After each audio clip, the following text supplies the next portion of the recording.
Voici une vidéo sur les stop loss. Nous allons voir qu'est-ce qu'un stop loss et comment les utiliser. Je tiens à vous rappeler que le trading comporte des risques de perte. Prenez le temps de comprendre ces risques avant de commencer à investir. Un stop loss peut se traduire par stop de protection. C'est un niveau du cours spécifique à partir duquel le trader ne veut plus rester en position. Ce qui signifie par exemple de mettre un ordre de vente à un niveau inférieur au dernier cours. Si le titre continue de monter, l'ordre est maintenu. S'il passe le niveau du stop loss, la vente se réalise automatiquement et l'ordre est clôturé. Admiral Markets vous conseille d'utiliser un stop loss pour chacune de vos positions afin de limiter les risques de perte. Je vais maintenant vous montrer comment placer un stop loss dans MetaTrader 4. Pour cela, nous allons faire un nouvel ordre avec un volume de 3, un ordre d'achat, ce qui va placer une ligne verte qui sera votre position. En la sélectionnant et la baissant, vous pouvez placer votre stop loss. Vous pouvez toujours la resélectionner et la remonter pour modifier votre stop loss ou bien la descendre. Le montant de ce stop loss sera affiché dans votre terminal client. Si vous voulez annuler le stop loss, faites un clic droit et sélectionnez Annuler le stop loss. Chez Admiral Markets, nous vous proposons deux types de comptes, Admiral Standard et Admiral Pro. Pour le compte Admiral Standard, il n'y a pas beaucoup de points d'écart possibles entre votre ordre et le stop loss. L'écart minimum entre le cours actuel et le niveau de stop souhaité est de quelques pips selon l'instrument. Pour la paire euro-US dollar, il y a par exemple un écart de 5 pips à respecter, tandis que pour le DAX 30, il n'est que de 2 points.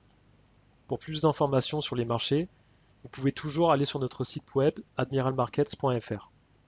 Dans un compte Forex ECN ou Admiral Pro, l'écart est extrêmement réduit et le stop loss peut être placé à partir d'un seul pip.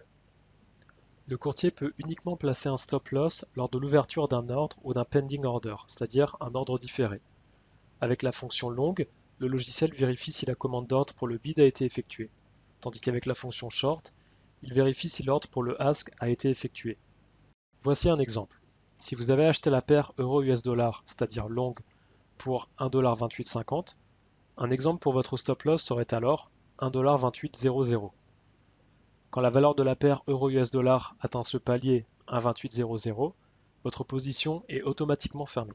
Si le marché change très vite, par exemple un marché fluctuant, il est possible que la limite imposée et le nouveau cours du marché ne correspondent plus.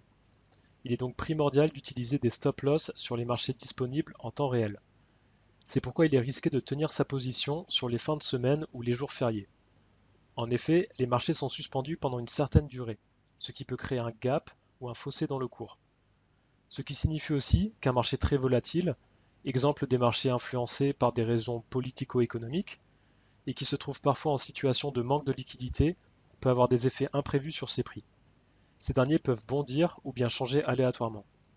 Il est dans ce cas impossible de garantir l'efficacité d'un stop loss, car votre ordre sera passé sur le prochain marché disponible.